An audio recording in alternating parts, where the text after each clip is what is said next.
welcome to the Truth Be Told podcast. My name is Erica, and this is Brandy. Hello, everybody.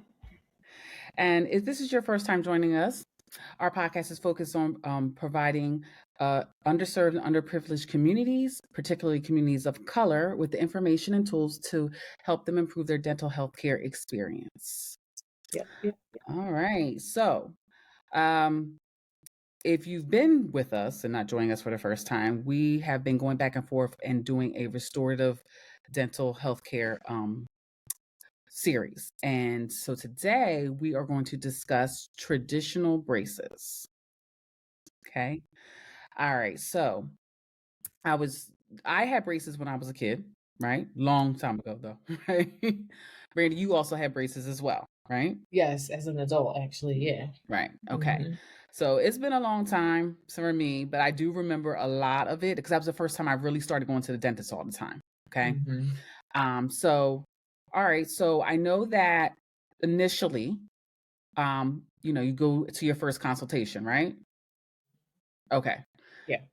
And it could be scary because as kids we always hear stuff about braces, right? Oh, they're gonna hurt, um the fact that it takes so long, you're going to brace face if like kissing boys or whatever, and they got braces and they get all that kind of stuff, right? That's what Uh-huh. you always hear about when you're a kid. Yeah. Um, Uh-huh. all right, so in regards to the first consultation, now, Brandy, you're Mhm. a hygienist, right? Registered Mhm. hygienist.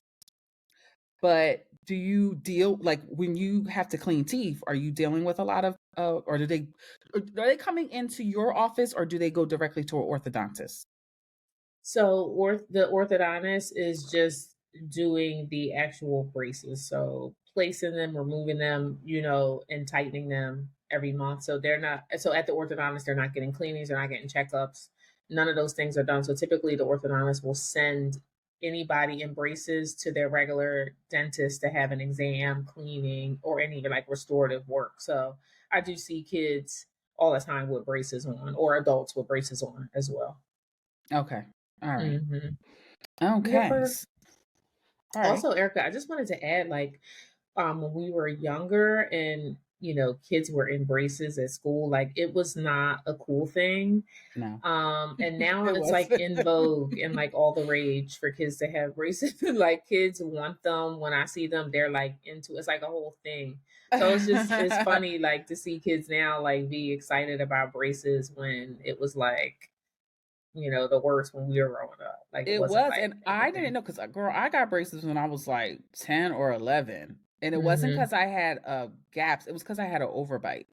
Hmm. And I remember that distinctly, like, and my dad was so serious about this because he was just like so proud that he was paying for me to get these braces. Yeah, why not? I ain't got that. Yeah, he was. He really was. He always be like, I got you those to this day. He'd be like, Child, I and let got you me these find out it's braces. just a way so they can just be saying what they did. Not parents doing something for their own self. So later they can be like, oh yeah, this is what I did. Happens often.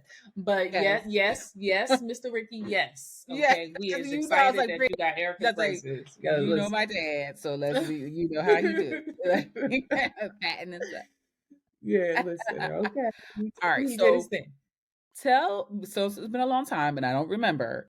Mhm. What would people expect at the first consultation?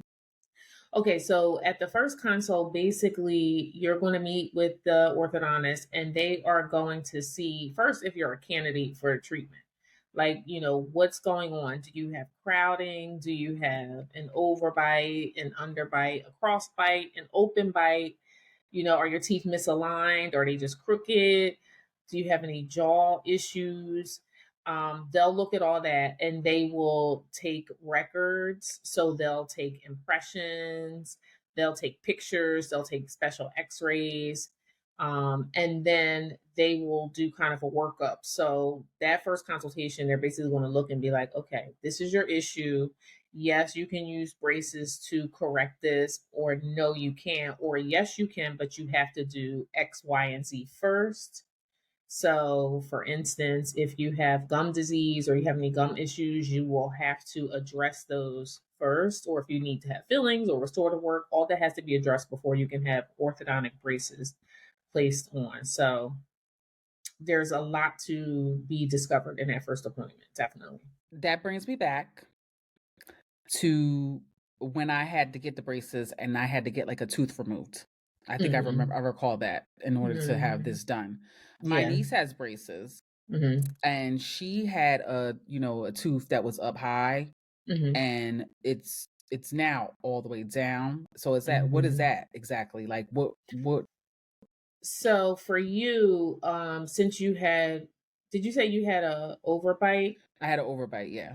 So sometimes they'll remove teeth to make space so that they can align the teeth more properly. And it's very common. A lot of times it's more than one tooth. It'll be like four teeth, and they're typically the premolars. Okay. But for your niece, she had an impacted tooth, probably a canine. That's the one that's most typically up there, but it can be other teeth too. But it's called an Mhm. exposure. And so, what they do to pull that tooth down is they make a little window in the gum and in the bone, and then they get to that tooth and then they place a bracket on it and slowly pull it down. So, they'll pull it down, they'll tie the wire, and they'll gently pull it down little by little until it comes all the way down and they can engage it in the wire. So, Okay. that's probably what she had done. All right. And I'm sure they told her that in the consultation. We gotta, Yeah, absolutely. You would be able to see that from the X-rays, or just from even looking in the mouth, like Okay. clinically, you would be able to see it. Yeah. Well, speaking of X-rays, that's what's next, correct? After the Hmm. consultation. Well, okay, so this is a little skewed because typically it depends on what office you go to. The office I used to do this at many, many moons ago, but we would do the consultation. And then if we had time, we would do all the records. So the records would be x-rays, the molds or the impressions, pictures, and those kinds of things. But if they don't do it on the first consult, they'll schedule you back for a records appointment just to get all of that information so that they have it so that they can look at it and make a treatment plan. So I guess it depends on where you go. The X-rays will either be done the day of the consult, or you'll come back and have the records done a different day. Which you don't need to see the doctor for that. You can just see the assistants, and they can do that for you. Okay. Mhm. All right. So when they do the X-rays, though, it's just like typical when you're going to get your teeth, just doing typical, routine X-rays. They're like, no, they're not routine X-rays. No. They're Okay. specifically for Okay. what you're going to be having done orthodontist. So one is Okay. called a Ceph. They might do a Panorex. Those are the two that they do. They may take a couple up close pictures if they have like what your niece had, like the tooth that's up really Mm-hmm. high. They might take an up close picture for that. But they're different than, well, at least one of them is different than what you would normally have at the regular dentist. And Okay. this sets us up for the treatment plan. Okay. So then on to there's a second consultation. Is that correct? Well, I guess it just depends on what office you're going to. It depends on the But office you're you going to. can. So, all right. So, if you have, so after you have those X-rays and those records, the doctor will then look and do and break down your treatment plan and just kind of plan it out and see what how he's going to execute your treatment. So he may bring you back in um, to do that, but typically that's done with the treatment plan. So like he'll look at everything and then you'll come back in. The second consultation will encompass the presentation of the treatment plan. Okay. So it's not actually a separate thing, but it is a second consultation. So this is all taking place. All these steps are obviously taking place before you actually get the braces put on. Correct. Yes. Okay. So there's Because it's so the many. planning phase, so you have to do this before you get them on. Yeah. So okay, once they get all of your information, your X-rays, your pictures, get your molds. They're going to pour your molds up so they actually have models, so they can tell what needs to be done. You're going to come back in, and then they're going to talk to you, if it's you yourself or you and your children, to discuss the plan. So the treatment plan is going to include all your options for the treatment, and then it's going to be up to you to decide what you want to do. So those options could be um, ceramic braces, which are like the clear ones that still get cemented to your teeth, just like regular metal braces. Metal braces or lingual braces. Lingual braces are braces that get attached to the backs of your teeth, um, or aligners, the clear aligners like the Invisalign, which we'll talk about for the next episode. whether or not you need first phase or second phase treatment. If you're a young child and you need to have, like Erica mentioned, the expander, that will be talked about because you'll have to have 2 phases of treatment. But all that is explained during the appointment as well as any financial information. So insurance will have already been checked Mhm. and you'll know your financial responsibility. Typically these consultations, they're without charge. Um, the offices I've worked in, they've been without charge. So you can always just double check where you're going to go and just see if there's a charge. Typically, they just want to get you in the door, and there shouldn't be any fee for the consultation appointment Mhm. initially. But yeah, so all of that stuff is discussed, so you know how we're going to be moving forward. Well, And let's then, talk about sorry, I go ahead. apologize. I thought you would. The ceramics and the ones in the back of the teeth. I Hmm. had no idea about this. So ceramic are clear. They're clear braces. You might have seen people with them because they get the ties around them get stained and it looks really weird. I wasn't a fan of them. Like when I had my braces as an adult, I just had the metal ones, as you know. To me, that was just Mhm. better. But some people don't want it to look like they have braces on. But those, so the top braces are typically clear, and the bottom will be silver, or they do the entire mouth ceramic. They are bigger than the metal braces, so they cover more of the tooth. But Mhm. they're if you're right on somebody, you can see, but I guess in pictures or far away, you may not be able to initially Mm. tell. Okay. And the lingual braces are braces that are placed on the lingual or tongue surface of the teeth. So this surface of the tooth that's facing the tongue on the inside. Um, a lot of places do these, and I guess it just depends on where you go. There's some negatives to it Yeah. because your mouth, well, just like with the other, but you have to get used to it with your tongue there. It can be really sharp at first, I and can imagine. That's why I'm like, yeah, I wouldn't have I wanted know some that. people have had it done, and sometimes they'll just do it up top and not on the bottom. So I guess it just depends on your preference or the I doctor's probably preference or because whatever. it feel your tongue's usually hitting the bottom, Right. not the top, but whatever. Okay. Yeah, that's Uh, probably why. Yeah.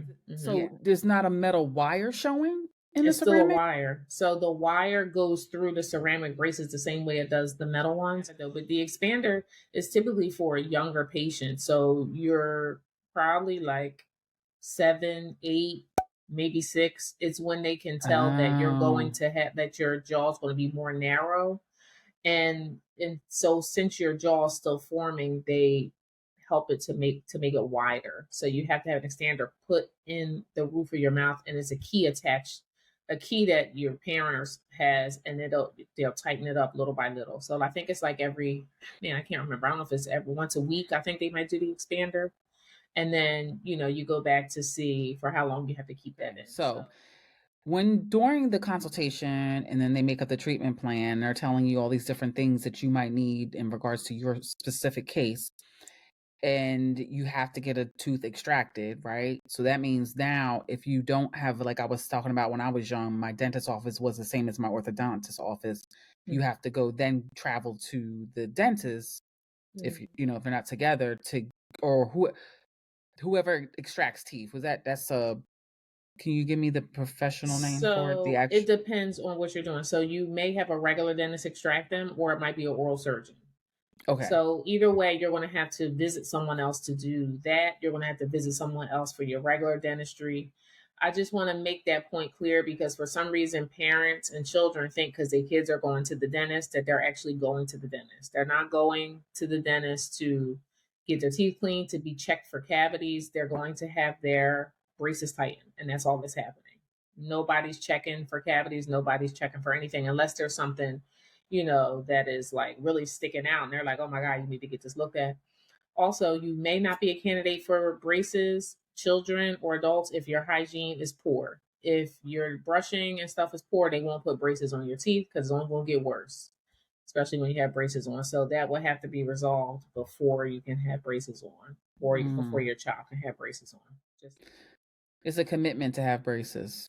it definitely is absolutely. It's a real commitment for if you're a kid, it's a commitment for the child as well as the adults, the Mm-hmm. parents, because Mm-hmm. there's certain things that you It got to do. is. They got to be on schedule. Yeah. You Then got also, please make sure if it's a financial commitment, If you can't pay for What? it, the treatment ends. Like nobody's tightening them for free. They'll just stay on there until you pay to have them removed or you continue with treatment. So just FYI for parents or even adults who are getting it themselves. Yeah. And then no matter where you go, even if you go to another orthodontist, you're gonna have to pay somebody to take them off.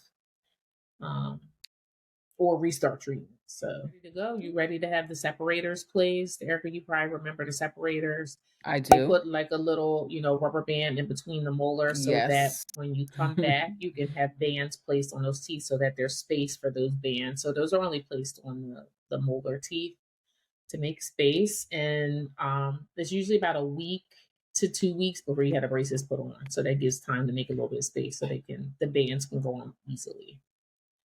All right. Yeah. So that was a whole lot of information, and we didn't even get the braces on yet. You didn't. We did not. So what we're going to do is we're going to have a part 2 Mm-hmm. explaining about the next steps and obviously getting the actual braces on to your teeth. All Yes. right. We're gonna break it up a So, little bit. yes. Oh, as always, you guys, thank you so much for tuning in. We hope that you're getting the most out of all this great information and all Brandy's knowledge about dentistry. And so keep tuning in. Check out part 2 and check us out on our website and all of our socials.